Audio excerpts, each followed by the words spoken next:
По 15 години во основното училиште Тоша Арсов стартува замена на прозорците. Капиталниот зафат, вреден 7,8 милиони денари, е финансиска подршка од ресорното министерство. И со ова решаваме една голема неправда и отклонуваме еден голем проблем кој што го имаше и директорката, и учениците овде, и родителите, но и секако општина Штип.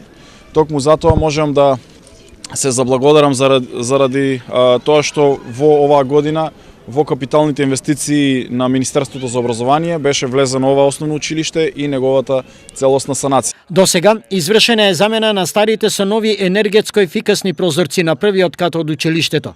Изведбените работи ќе траат до половината на идниот месец. Потем следува реализација на други исто така важни зафати за оваа образовна институција. Една од приоритетите е физкултурната сала, фасадата на училиштето. Паралелно, општината вложи дополнителни 7,2 милиони денари за реализација на слични проекти во другите основни училишта во општината. Со буџет тежок 15 милиони денари, целта на локалната власт е подобрување на условите за одвивање на наставата.